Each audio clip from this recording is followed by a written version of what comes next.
see the difference. And last week I didn't say this, G, because I would have got killed, and everybody think that I'm an apologist for the Dallas Cowboys.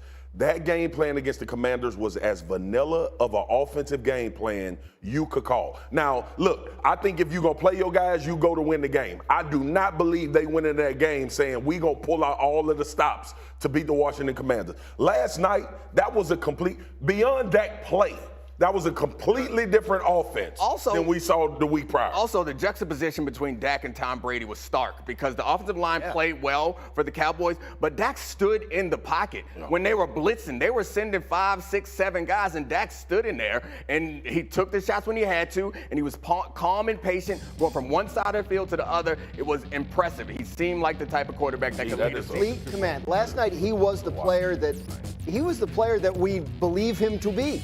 Right? The issue I've had all year is like, why won't you stop throwing interceptions? This is not you. And last night, I think, was him. And if that's who he is for the next 3-4 weeks, then again, we are going to continue to be having these conversations. Well, so before we can get to the second and the third week, they got to go through San Francisco, and they got to do it in an enormous disadvantage. They are 4-point underdogs at San Francisco, which candidly, I think is a closer line than I would have expected it to be. And our analytics, our FPI, our Football Power Index, actually favors the Cowboys. But here is the context.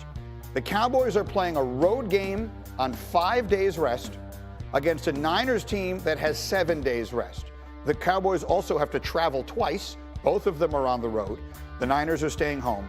Teams with that profile playing in those circumstances, as you see, are 9-24. I turn immediately to the players on my set.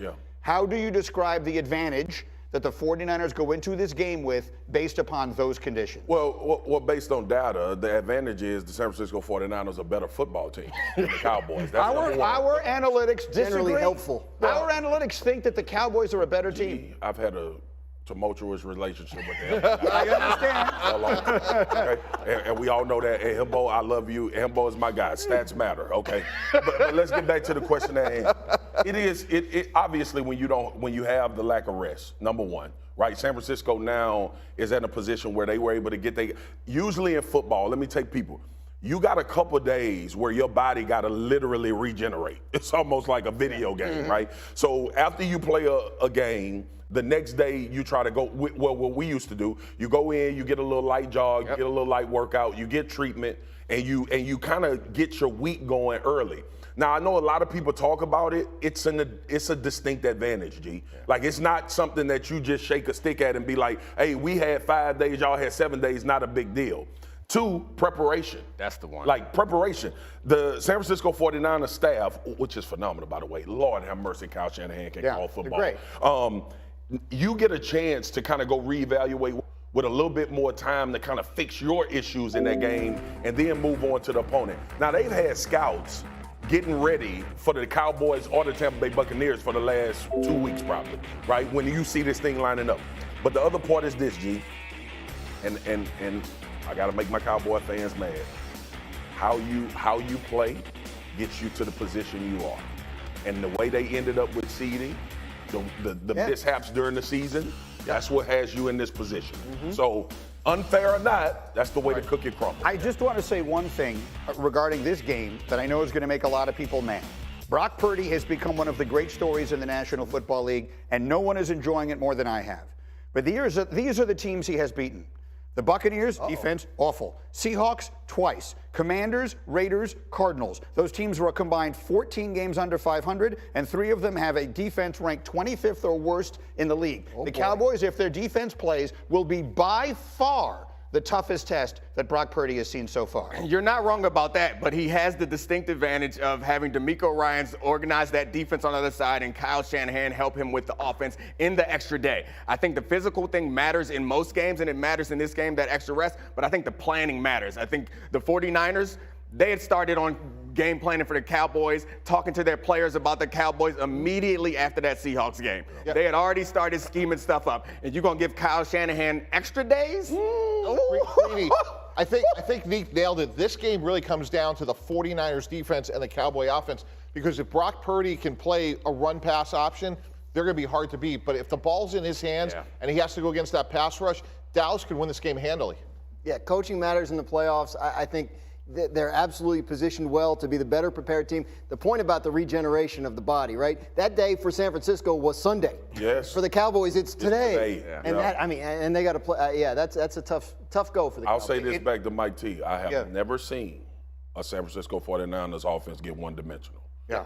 So don't bet on that. They're Yep. loaded. Players beat the San Francisco 49ers. It ain't your scheme. It's also going to be Kyle Shanahan against Dan Quinn, so there's a million things there. We do have to get to the one piece of bad news for the Cowboys, obviously, the kicker, Brett Maher, who had a terrific season, missing 4 extra points. I want you to see Peyton and Eli's reaction while this was happening.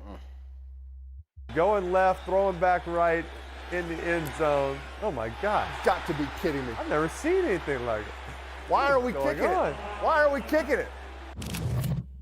Talk about a buzzkill. No one's ever missed three extra points in a row. That's Cut got a to be a guy at record. halftime of a playoff game? Got to be a record. Your job is to kick the ball between the poles. That's all you have. Focus on kicking the ball. One job. Kick the ball. I can accept 1. I might even be able to accept 2. But 3 missed field goals? Where's your damn head at, dude? That is the legendary Cowboy Emmitt Smith, who was reacting to the 3rd of the missed extra points, and then there was a 4th. Mike T, what are they doing today? They have people in the state, in their facilities, try out, and you're going to sign the best guy possible. You're calling from the stadium last night, Greeny, and saying, hey, come on in, bring enough stuff to stay. The winner of this tryout is going to San Francisco. You can't bring him to, are you saying you can't bring him to San Francisco? There's no way you can. You don't have to come. You could deactivate him. You have to bring in a new kicker. Marcus? 4 missed extra points. For the life of me, I ain't understand it, G.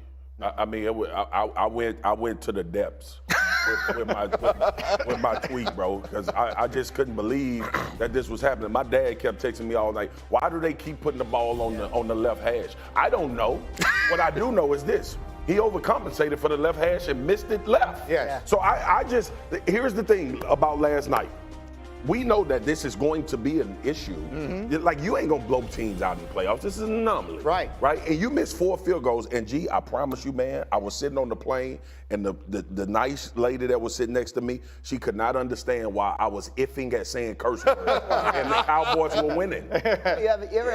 You play golf. There's days you can't hit the ball, and you don't understand why. I was going to use, you covered baseball for a long time. The baseball players. I covered Chuck Knobloch. Chuck Knobloch lost the ability to throw the ball to first base. I was at those games. I remember, and it made no sense. Our son is a kicker. My wife just kept saying, his mother must be so upset. Can you? His mother's going to really hate Mom it if is they mad. cut him today.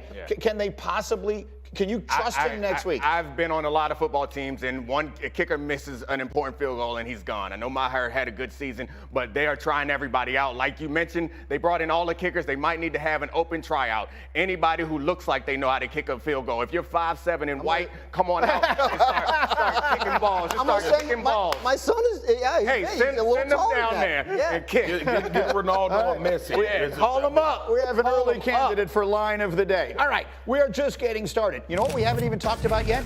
Did we see the last game ever for the greatest